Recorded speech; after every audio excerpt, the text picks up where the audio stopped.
Hi mga Mingshies! On the way na kami niyan sa Calarwega Church.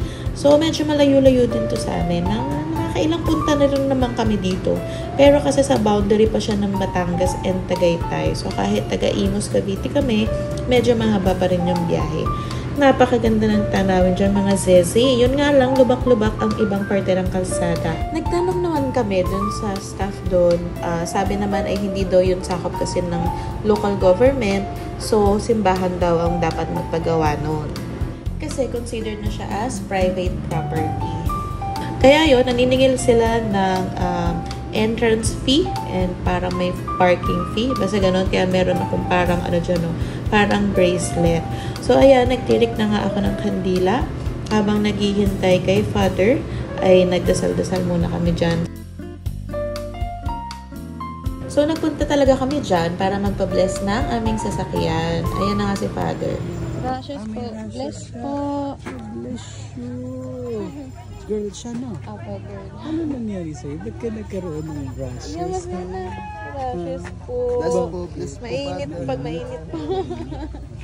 Carefully safety of others, whether they travel for business or pleasure, let them always find Christ to be the companion of their journey. Who lives and reigns forever and ever. So kung may plano kayo na magpa-bless din ng sasakyan, pumunta kayo doon sa office, doon sa dulong yun. May maliit na office dyan. Mag-inquire kayo or check nyo sa kanila yung schedule ni Father. Sabihin nyo magpapabless kayo ng sasakyan. And then paghihintayin kayo dyan sa maliit na roundabout. And then pag available na si Father, ayan, pwede na niya kayong puntahan. Every Sunday lang yan, ang alam ko. So that time, parang isa lang yata or dalawa lang yung sasakyan na magpapabless. Ayan, napakabait ni Father. Ibinless din niya tayo and pinag-pray din niya tayo.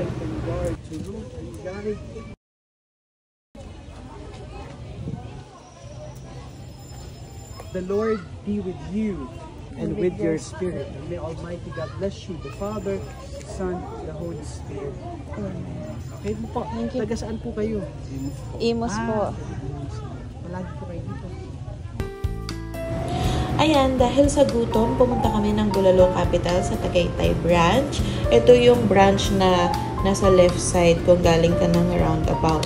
So, ito yung tanaw yung Taal Volcano. So, umorder kami ng tawilis, umorder kami ng sisig, umorder kami ng bulalo. Ayan. So, yan yung mga pinakamagandang itry dyan sa restaurant na yan. Sobrang daming tao, mahirap maghanap ng upuan kasi it's a Sunday. Pero, sulit naman. Busog na busog.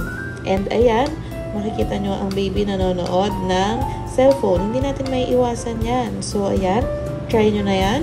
At napakasarap niya.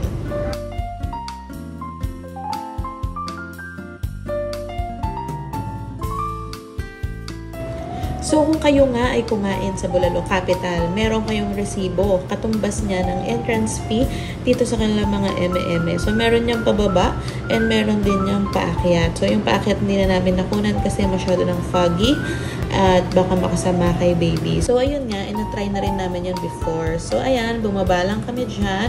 First time namin yung parang Korea-Korea na yan. Tingnan nyo naman. And then, sa bandang baba pa, nandyan yung kanilang wings and helicopter. So, pwede kayo dyan mag-picture-picture eme-eme, pose-pose.